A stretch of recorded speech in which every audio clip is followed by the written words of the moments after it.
Santiago capítulo 5, versículos 7 al 11. Cuando lo tengan, díganme un fuerte amén. Amén. Amén. Eso es. Los jóvenes están como débiles y los más mayores entonces fuertes. Y dice así la gloriosa palabra del Señor. Por tanto, hermanos, tened paciencia hasta la venida del Señor. Mirad cómo el labrador espera el precioso fruto de la tierra, aguardando con paciencia hasta que reciba la lluvia temprana y la tardía. Tened también vosotros paciencia y afirmad vuestros corazones, porque la venida del Señor se acerca. Hermanos, no os quejéis unos contra otros para que no seáis condenados. He aquí el juez está delante de la puerta. Hermanos míos, tomad como ejemplo de aflicción y de paciencia a los profetas que hablaron en nombre del Señor. He aquí, tenemos por bienaventurados a los que sufren.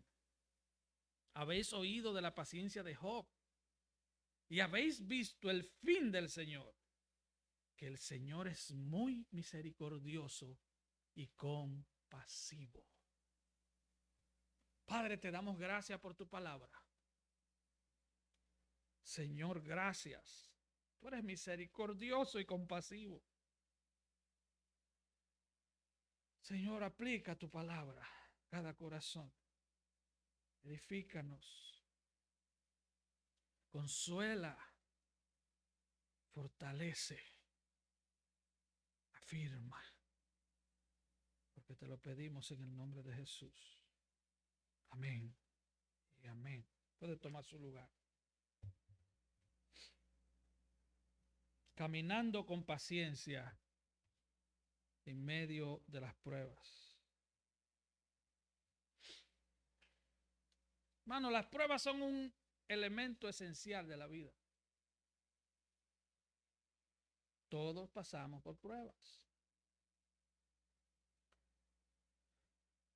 Todos vamos a ser examinados. Nuestra fe como cristianos va a ser probada como el oro, que se prueba con fuego. Alguien dijo que los que reciben pruebas pequeñas es porque todavía no están preparados para pruebas grandes. Es como pensar que a un niño de 7, 8 años le den un examen de álgebra o un examen de geometría avanzada. O pensar que a un estudiante del bachillerato o de la high school, como se dice acá, le den un examen de economía avanzado. A cada nivel de crecimiento viene un examen diferente, viene una prueba diferente.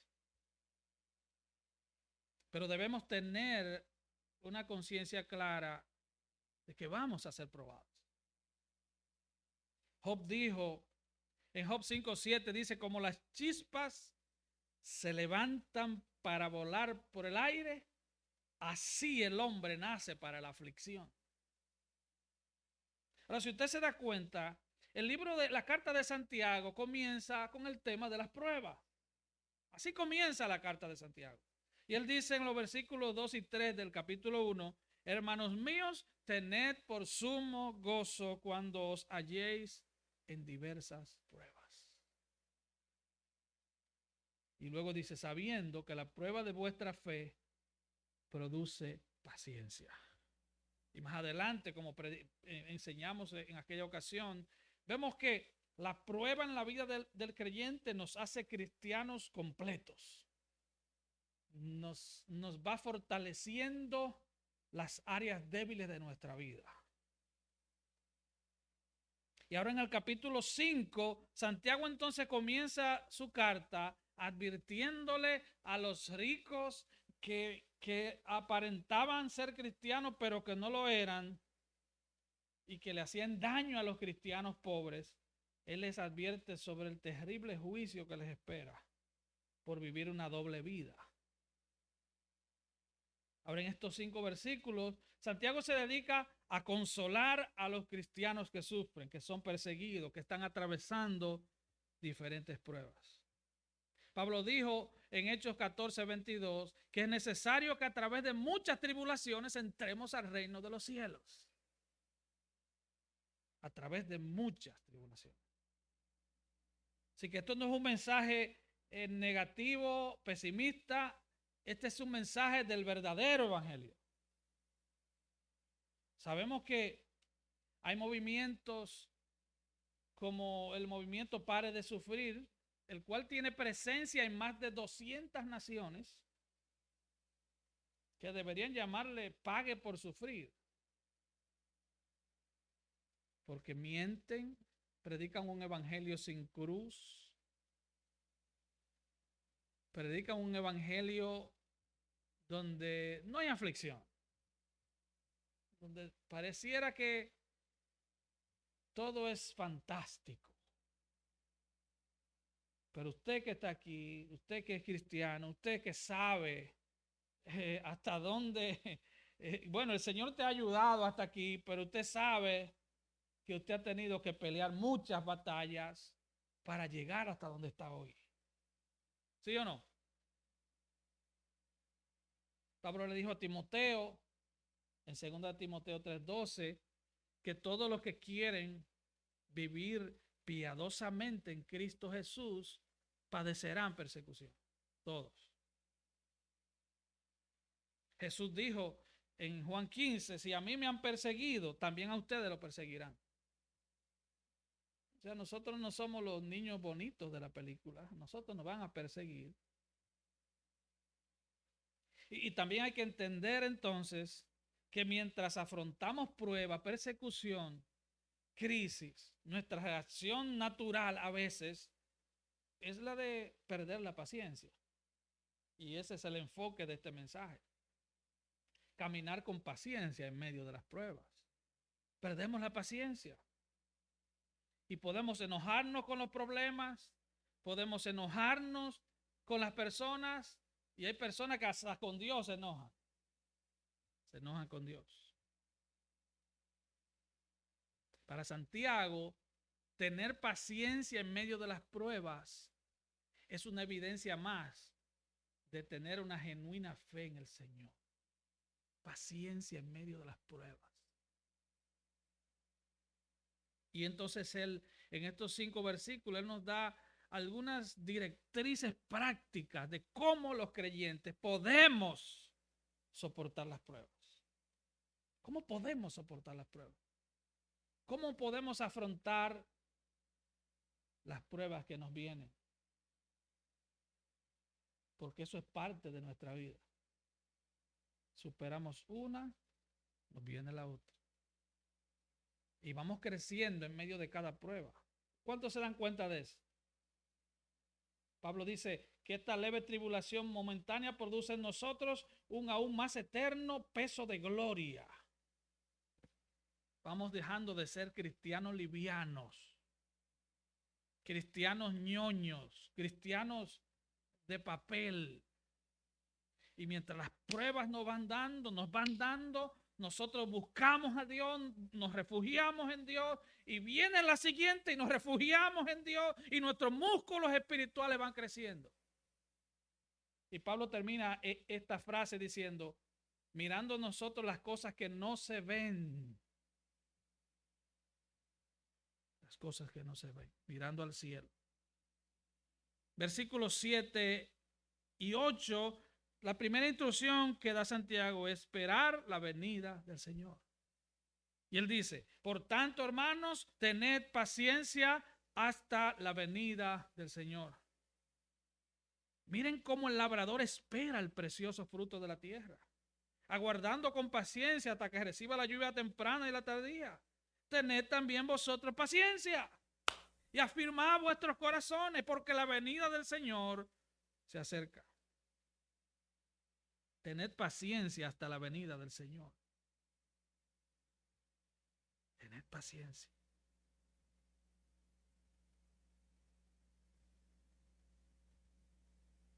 Primera de Pedro 4, 7 y 8 dice: el fin de todas las cosas se acerca. Sed pues sobrios y velad en oración. Y ante todo, tened entre vosotros ferviente amor. Las pruebas son eso, son pruebas, son exámenes. Son exámenes.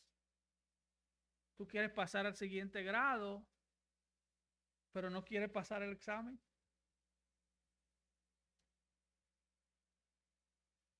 Tú quieres graduarte, ¿verdad? ¿Cuántos quieren graduarse?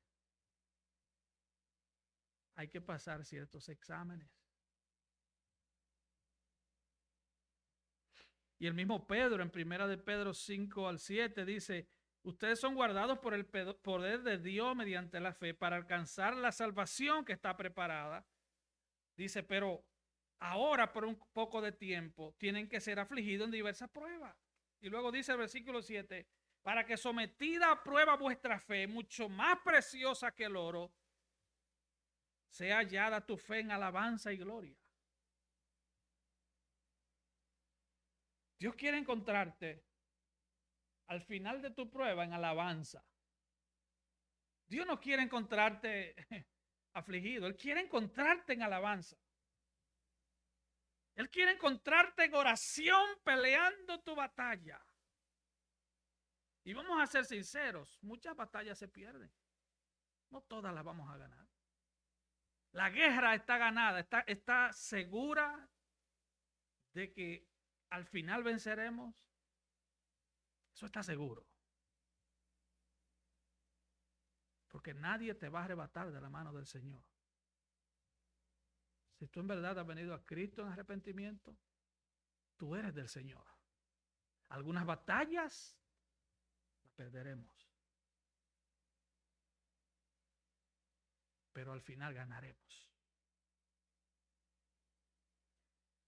Juan, en su primera carta, dice que vivir esperando la venida de Cristo nos motiva a vivir en santidad. Dice, amados, primera de Juan 3, versículo 2, amados, ahora somos hijos de Dios y aún no se ha manifestado lo que hemos de ser, pero sabemos que cuando Él se manifieste, o sea, en su venida, seremos semejantes a Él porque le veremos tal como Él es. Y yo me pregunto, ¿cuántos esperan ese día? La manifestación del Señor y poder ver al Señor tal como Él es. Y dice Juan en el versículo 3, y todo aquel que tiene esta esperanza en Él se purifica a sí mismo. Santiago nos acaba de decir, bueno, tener paciencia y esperar la venida del Señor. Tener nuestra mente fija en el cielo nos motiva para vivir para Él. Es triste ver personas que profesan ser cristianos que no esperan al Señor. Eso es triste. Es una triste y miserable condición. Que estemos esperando un aumento de salario, estemos esperando hacer la casa más grande, estemos esperando poner la casa más bonita. Algunos ya están pensando en los muebles y las cortinas de Navidad, estemos pensando en poner un negocio, estemos pensando en graduarnos en la universidad, pero no estemos pensando en la venida de Cristo. Es una terrible y miserable condición. Es una condición miserable, aunque te esté yendo muy bien. Que tú estés como aquel hombre que estaba tan próspero que decía, wow, no tengo donde guardar tanta provisión. Ya sé lo que haré.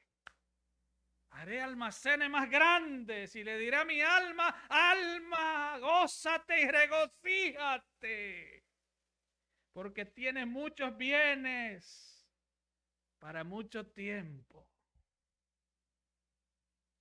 Y el Señor le dijo, necio, esta noche vienen por tu alma. La parte B del versículo 7 Santiago dice que el labrador espera el precioso fruto de la tierra, aguardando con paciencia hasta que reciba la lluvia temprana y la tardía. Santiago ahora habla de un agricultor. Él dice, el agricultor siembra, pero lo demás no depende del agricultor. Él tiene que esperar. Él tiene que esperar la lluvia, pero él se concentra en sembrar.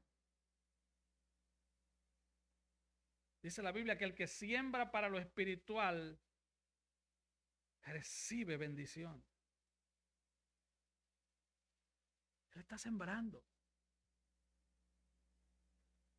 Dice Gálatas 6:9, no nos cansemos pues de hacer el bien, porque a su tiempo segaremos, si no desmayamos. No te canses de sembrar, no te canses de hacer el bien en medio de tu prueba. Vamos a ser probados, vamos a pasar tribulaciones. Pero ¿sabe lo que dice Hebreos 6:10? Dios no es injusto para olvidar vuestra obra. Así que el labrador espera con paciencia. El labrador no está concentrado en la cosecha, él está sembrando.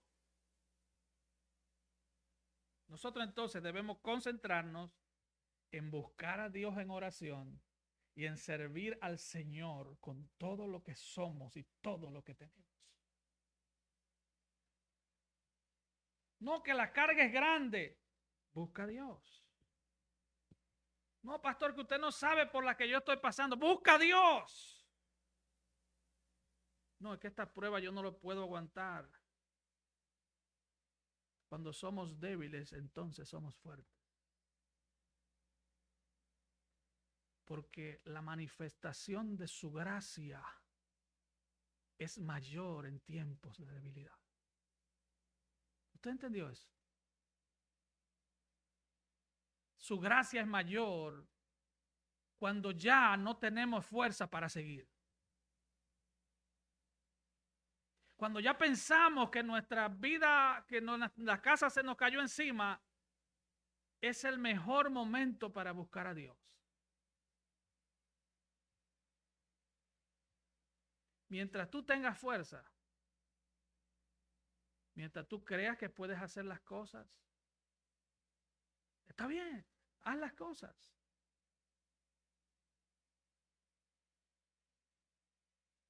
Pero muchas veces nosotros en nuestro sentido de autosuficiencia, porque nos creemos muy capaces, nos creemos muy fuertes,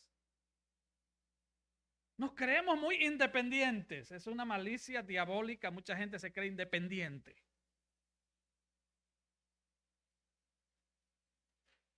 Dios quiere que sea dependiente de Él.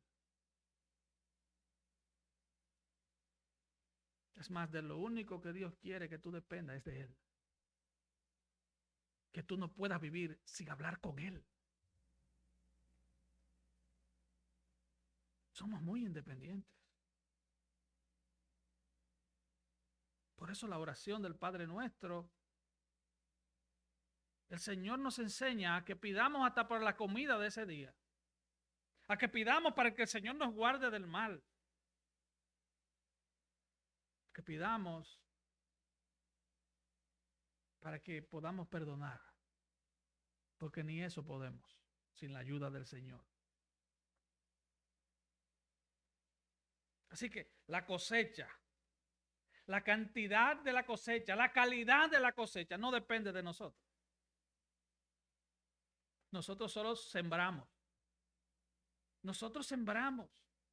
Sembramos cuando oramos, sembramos cuando estudiamos la Biblia, sembramos cuando ofrendamos, sembramos cuando buscamos a Dios, sembramos cuando venimos a la iglesia a adorar a Dios, sembramos en lo espiritual. La cosecha le pertenece a Dios. Él dice, espera la lluvia temprana, espera la lluvia tardía. La lluvia temprana era la lluvia que en Israel se daba en el tiempo de otoño, en el tiempo de la siembra. Será la lluvia temprana a la que se refiere Santiago. La lluvia tardía es la lluvia que viene antes de la cosecha, entre marzo y abril. Pero ahí nos dice que el agricultor tiene control de la lluvia. Tampoco el agricultor tiene control de la cosecha. Lo único que puede hacer un buen agricultor es sembrar. Sembrar. Así que sembrar con paciencia hasta la venida del Señor. Mirando y esperando la venida del Señor. Juan 15, el gran capítulo que nos habla de permanecer. Dice el versículo 4, permaneced en mí y yo en vosotros. Como la rama no puede llevar fruto por sí mismo si no permanece en la vid, así tampoco ustedes si no permanecen en mí. Yo soy la vid y ustedes las ramas. El que permanece en mí y yo en él, este lleva mucho fruto. Porque separados de mí nada podéis hacer. El que en mí no permanece será echado fuera como rama y se secará, y los recogen y los echan en el fuego y arden.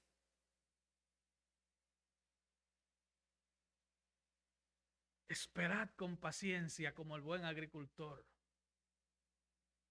Pero esperar no significa vagancia. Los cristianos esperamos en oración. En oración. Dios quiere usar el filtro de la oración para que cada bendición que recibamos de Él, la recibamos a través de ese filtro.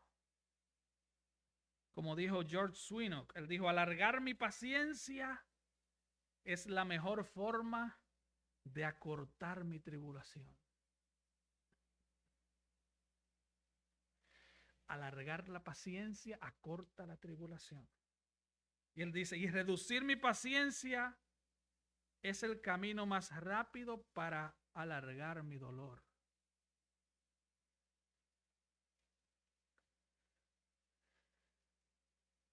La parte A del versículo 8, ahora Santiago nos da una dirección clara. Él dice, afirma en su corazón.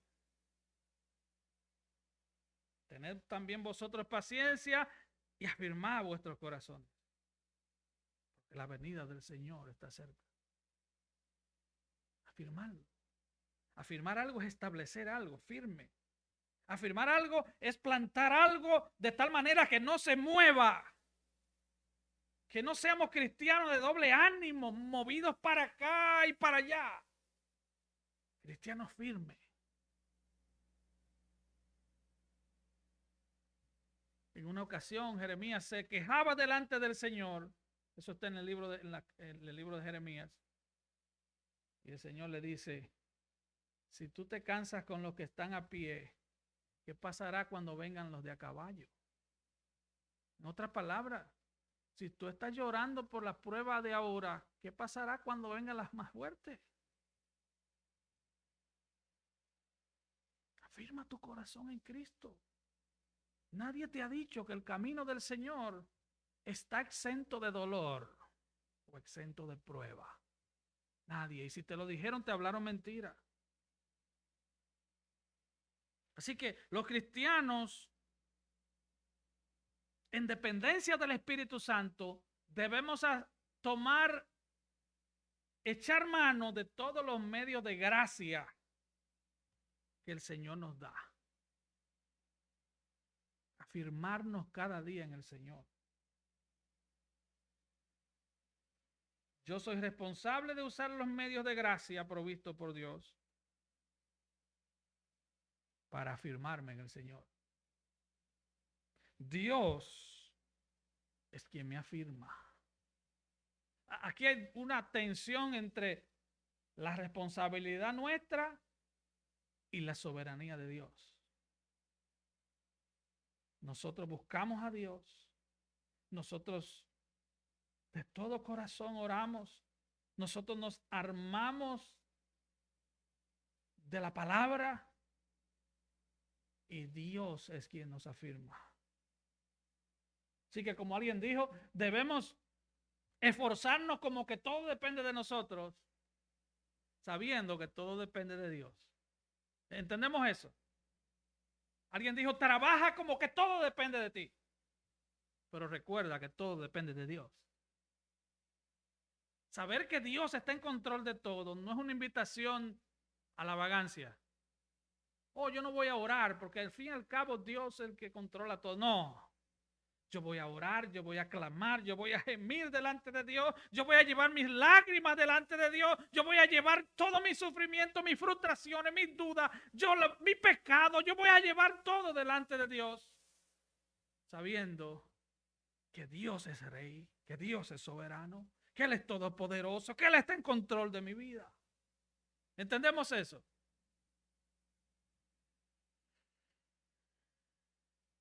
Y Él dice, afirme sus corazones porque la venida del Señor está cerca. Hermano, la venida del Señor es el próximo acontecimiento profético que espera la iglesia. La iglesia no está esperando al anticristo. ¿Hay alguien aquí esperando al anticristo? ¿La que no? No, nosotros esperamos a Cristo. Hay mucha gente interesada en saber de qué nacionalidad viene el anticristo y ese tipo de cosas. Nosotros estamos esperando a Cristo. La iglesia espera a Cristo. Así que, como estamos esperando a Cristo y nos estamos afirmando en medio de las pruebas, eso nos lleva al punto número 2. El juicio le pertenece al Señor. Él dice, hermanos, versículo 9, no se quejen unos contra otros para que no seáis condenados. He aquí el juez está delante de la puerta. En medio de las pruebas, muchas veces nos ponemos quejosos y nos quejamos de todo. Nos quejamos hasta de la abundancia. Si la casa es muy grande, nos quejamos. Si es muy pequeña, nos quejamos. Si la nevera está llena, nos quejamos. Si está vacía, nos quejamos. Si el carro es grande, nos quejamos. Y si es pequeño, nos quejamos. Nos quejamos de todo. Y comenzamos a verle falta a todo.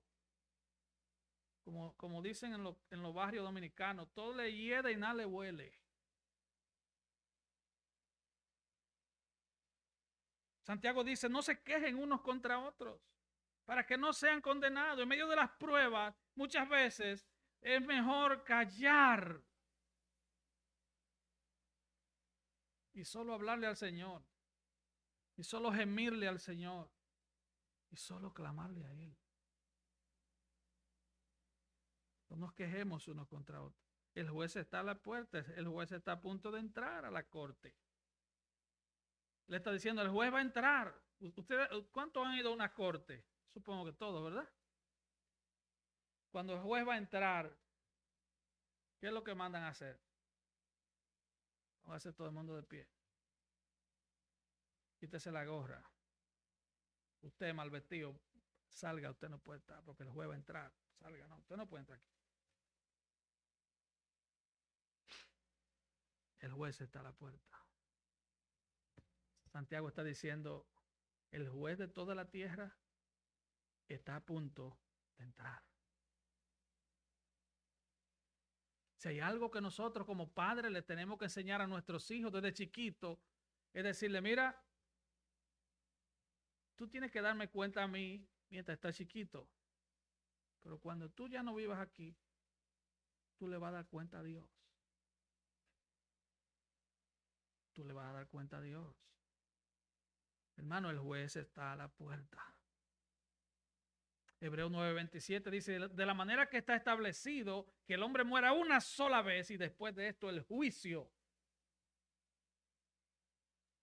No hay tal cosa como que yo pasé por un túnel largo y llegué a un lugar. No, el juicio. Todo aquel que muere va a un juicio. A juicio. El pastor Samuel Rutherford dijo en una ocasión, apégate al pacto de Dios en tus pruebas. Tómate de su palabra bendita y no peques. Saca de ti la ira, el enojo, la envidia y la ansiedad. Perdona 100 denarios a tu consiervo, pues tu Señor te ha perdonado 10,000.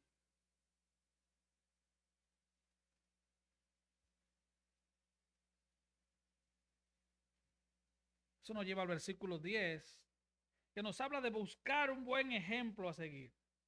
Hermanos míos, tomad como ejemplo de aflicción y de paciencia a los profetas que hablaron en nombre del Señor. ¿Cuántos han leído Hebreos 11? ¿Usted vio cómo murieron todos esos hombres? Léalo en su casa, pero algunos aserrados, otros le cortaron la cabeza.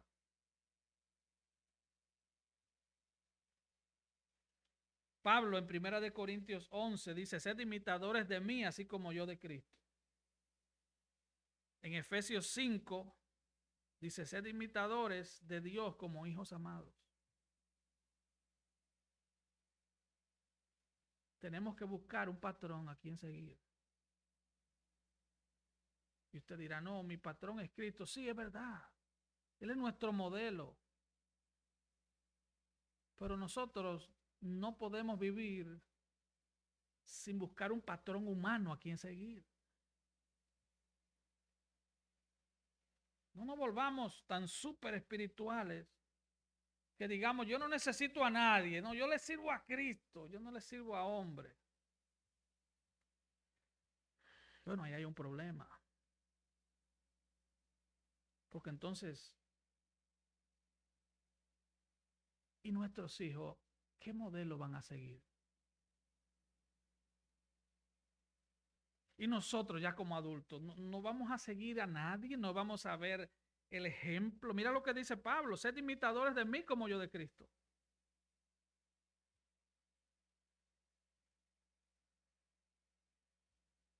Filipenses 3:17 dice Pablo, sed imitadores de mí y miren a los que así se conducen según el ejemplo que tenéis en nosotros. Mira los pasos de algún cristiano verdadero y sigue su paso. Eso es lo que está diciendo. Pero hay que mirar a alguien. El ser humano no nació para ser independiente. Es una mentira que el mundo y el diablo han traído. Nosotros nacimos para seguirle los pasos a alguien y a alguien se lo vamos a seguir. ¿Por qué usted cree que estas iglesias, que no debería llamarle iglesia, que predican la prosperidad, tienen tanta gente? Bueno, porque por lo que dice Juan, porque ellos hablan las cosas del mundo, su predicación es mundana y todo el mundano lo sigue a ellos. Todo el que es mundano sigue eso porque eso es lo que le gusta. Eso es lo que le gusta. Hebreos 6:12 dice, no se hagan perezosos, sino imitadores de aquellos que por la fe y la paciencia heredan las promesas. Tienes que mirar a alguien que está caminando con Cristo, que a través de su fe y su paciencia está sirviendo a Cristo y camina con esa persona. Cuidado con a quien tú sigues. Pero tenemos que tener patrones correctos. No podemos andar como alguien dijo, con el síndrome de la gallina sin cabeza, dando vueltas. No tenemos, y para eso está la iglesia local. Para que sigamos el ejemplo de hermanos consagrados, de hermanas consagradas. Para que nos estimulemos al amor el uno al otro.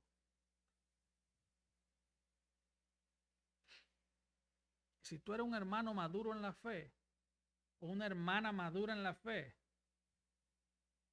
tu deber es ayudar a otros. Tu deber es ayudar a otro hermano. A otro hermano que tal vez no está maduro. Y motivarlo a la oración, motivarlo a la búsqueda de Dios.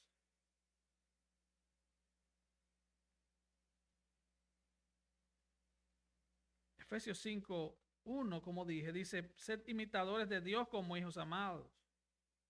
Y luego él dice, ¿qué es lo que hay que imitar? Dice, y andad en amor, como Cristo nos amó. Y se entregó a sí mismo por nosotros, ofrenda y sacrificio a Dios en olor fragante. Pero fornicación, inmundicia, avaricia, aún ni se nombre entre vosotros como conviene en los santos. Ni palabras deshonestas, ni necedades, ni truhanerías, que no convienen, sino antes bien acciones de gracia. Versículo 7, no seáis pues partícipes con ellos, porque en otro tiempo ustedes eran tinieblas, mas ahora son luz. Ustedes eran tinieblas, nosotros éramos tinieblas. Ahora somos luz en el Señor. Dice, no sea partícipe de las obras de las tinieblas, sino más bien reprenderlas. Porque vergonzoso es aún hablar de lo que ellos hacen en secreto.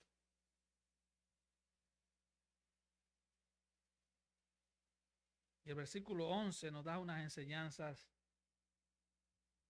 bien hermosas. Mire lo que dice el versículo 11. He aquí tenemos por bienaventurados a los que sufren. Habéis oído de la paciencia de Job y habéis visto el fin del Señor. Que el Señor es muy misericordioso y compasivo. Tenemos por bienaventurados a los que sufren. A los que padecen circunstancias difíciles y están en el Señor, Dios los llama bienaventurados. Sabemos que Jesús dijo que el que quiera ser mi discípulo, ¿qué dice la Biblia? Níguese a sí mismo, tome su cruz cada día y sígame. Alguien dijo, su cruz es la carga más dulce que alguna vez haya llevado. Y añadió, es como las alas de las aves o las velas de un barco a fin de conducirme a un puerto seguro.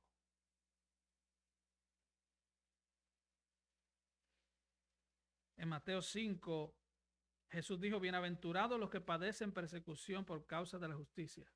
Bienaventurados son cuando por mi causa los vituperen y los persigan. Gozaos y alegraos, porque su galardón es grande en los cielos. Y Pedro, en 1 de Pedro 4, dice, no se sorprendan del fuego de la prueba que ha sobrevenido sobre ustedes, como si alguna cosa extraña sucediera. No se sorprendan. Hay cristianos que creen que están en el paraíso. Hermano, todavía no hemos llegado. Todavía estamos en la tierra. Una tierra maldita por el pecado. El pecado todavía mora en nosotros. El mundo ha sido caído, ha caído desde Adán y Eva. Este no es el paraíso. Y Pedro dice, no se sorprenda, sino gócense por cuanto ustedes son participantes de los padecimientos de Cristo. Ustedes son participantes. Y él dice, habéis oído de la paciencia de Job y habéis visto el fin del Señor. ¿Qué pasó con Job? Y ya estoy terminando. ¿Qué pasó con Job? Bueno, después que Job pierde todos sus hijos, todos sus siervos, todas sus propiedades, todo su ganado. Mire lo que dice en el versículo 21 del primer capítulo. Desnudo salí del vientre de mi madre y desnudo volveré allá. Jehová dio, Jehová quitó, sea el nombre de Jehová bendito. Y dice el versículo 22, en todo esto no pecó Job ni atribuyó a Dios despropósito alguno. Él no atribuyó despropósito porque él vio que había un propósito.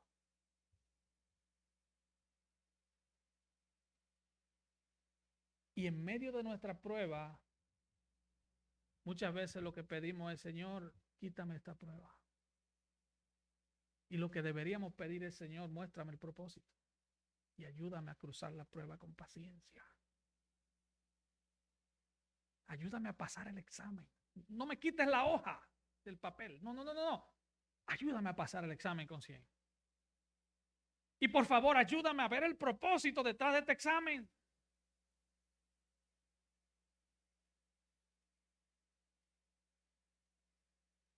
Y luego en el capítulo 2 de Job, versículo 7, dice: entonces salió Satanás de la presencia de Jehová e hirió a Job con una sarna maligna desde la planta del pie hasta la coronilla de la cabeza.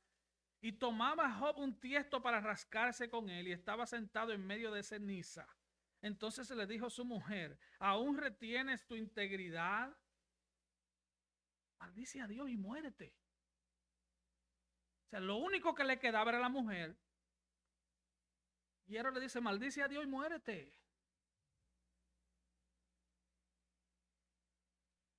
Y él le dijo: como suele hablar cualquiera de las mujeres fatuas, o sea, has hablado como una necia. Y él le dice: ¿qué? ¿Recibiremos de Dios el bien y el mal no lo recibiremos? Y dice: en todo esto no pecó Job con sus labios. Y por si fuera poco, vienen 3 amigos a consolarle. Y los 3 amigos estaban más, dicen los dominicanos, estaban más perdidos que un chivo azuano. Estaban confundidos totalmente. Ellos no sabían ni en qué pie estaban parados. Ellos creían que si alguien, lo que cree mucha gente hoy, o sea, eso no es nuevo, que si alguien está pasando por una prueba tan terrible es porque está en pecado. Que si alguien ha perdido todo es porque es pecado. Que ha pecado. Su pecado es tan terrible que Dios tuvo que hacer todo eso. Y él le tiene que decir a sus amiguitos en el capítulo 13, versículo 15: he aquí, aunque él me matare, en él esperaré. ¿Usted está entendiendo eso? Ya lo perdí todo. Solo me queda el alma. Ya ni el cuerpo. Ya el cuerpo estaba destruido por la enfermedad. Y él mantuvo su integridad. Mantuvo su integridad. Él mantuvo su adoración. Él mantuvo su fidelidad a Dios. Hermano, y a veces se nos rompe una uña y queremos negar al Señor.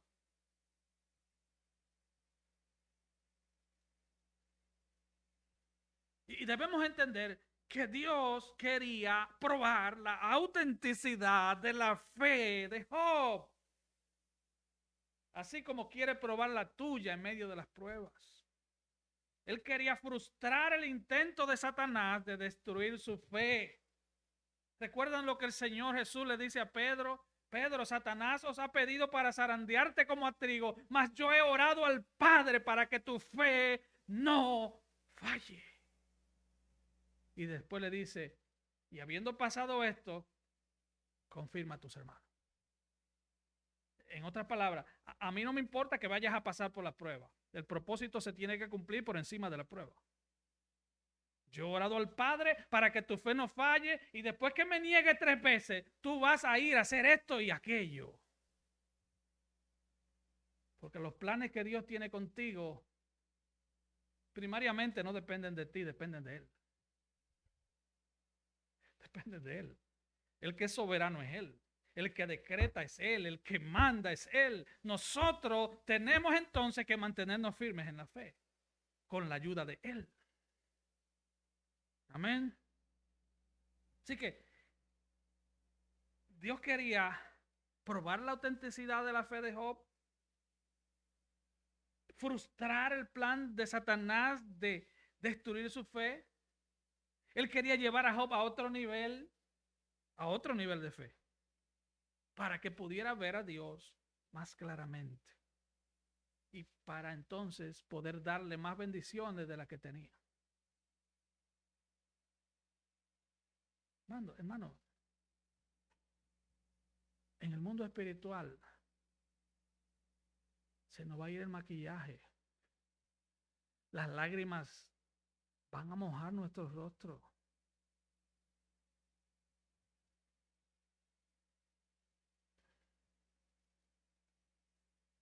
Hay bendiciones que van a venir en medio del dolor. Y no pregúntele a aquellos dos allá atrás. Van a venir en medio del dolor. Pero en medio de ese dolor, tú te vas a refugiar en Dios. Tú vas a confiar en Dios. Tú vas a depender de Dios. Tú vas a dejar tu autosuficiencia. Tú vas a dejar de creer que por tu preparación o tu apellido tú vas a permanecer firme. No, tú vas a permanecer firme porque el que te llamó te va a mantener firme.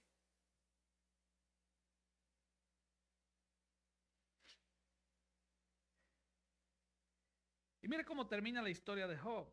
Dice el versículo 42, versículo 10, capítulo 42, versículo 10. Y quitó Jehová la aflicción de Job cuando él hubo orado por sus amigos y aumentó al doble todas las cosas que habían sido de Job. Y vinieron a él todos sus hermanos y todas sus hermanas. Vinieron después que Dios le prosperó otra vez. ¿Usted se da cuenta?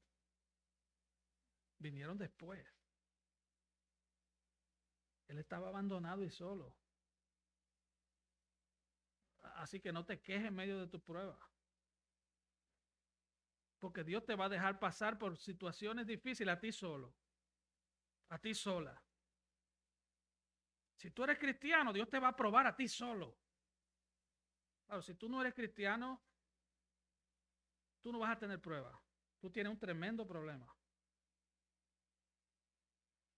No, tú no tienes, los cristianos tienen pruebas, los no cristianos tienen problemas. Tienen un problema con la justicia de Dios y es que en cualquier momento caen en las fauces del infierno. Es un problema. Deberías estar aterrorizado, temblando, porque el infierno ha abierto su boca para tragarte. Pero si estás en Cristo, te tengo buena noticia.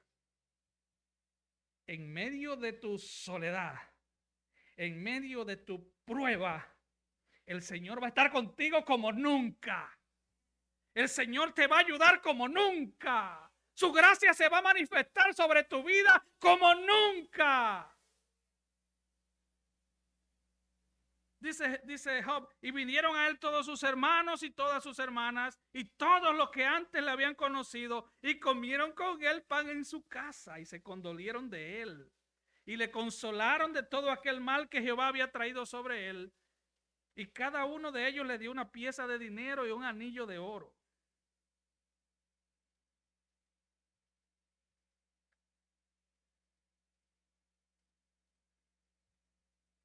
Queremos ser bendecidos y nos conformamos con las tres cositas que tenemos.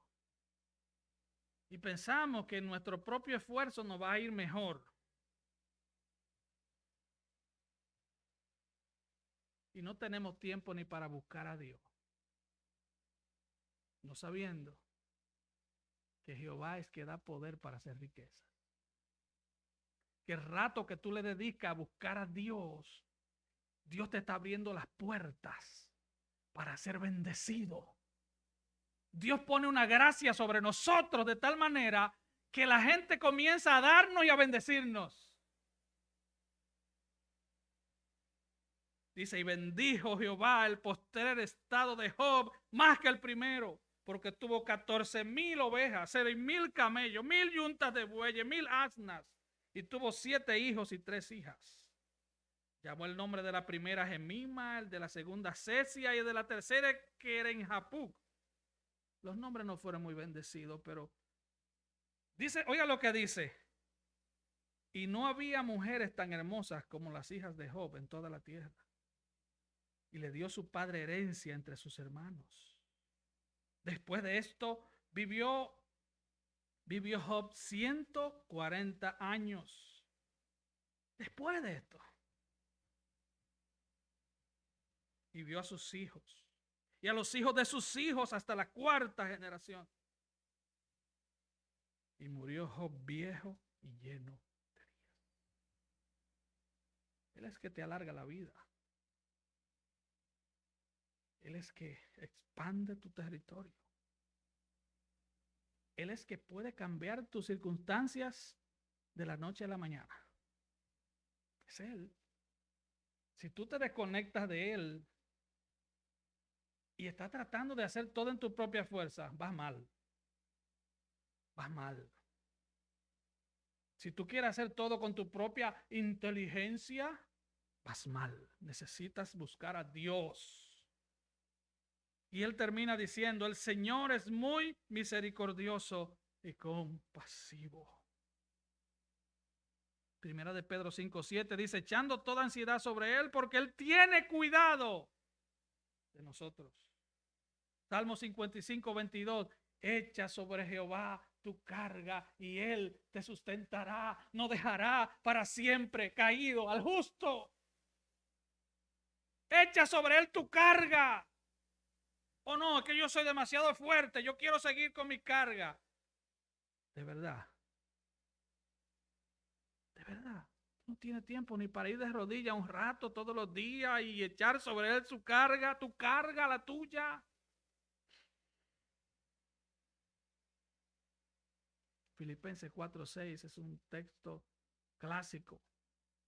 Por nada estéis afanosos.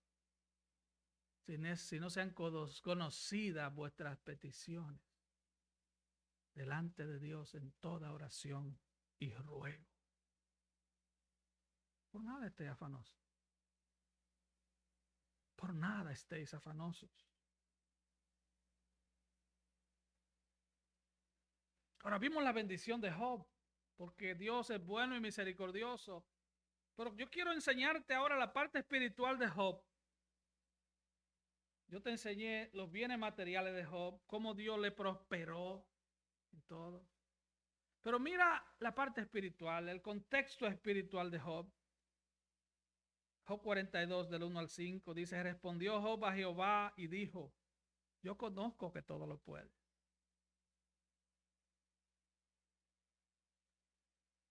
Y que no hay pensamiento que se esconda de ti. Ahora conozco que todo lo puedes.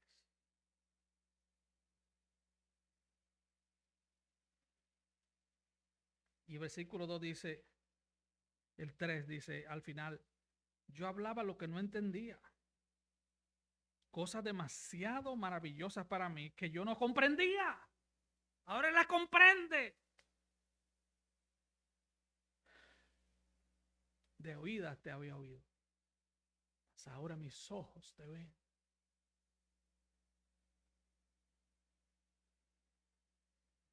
En medio de las pruebas, vamos a ver a Dios.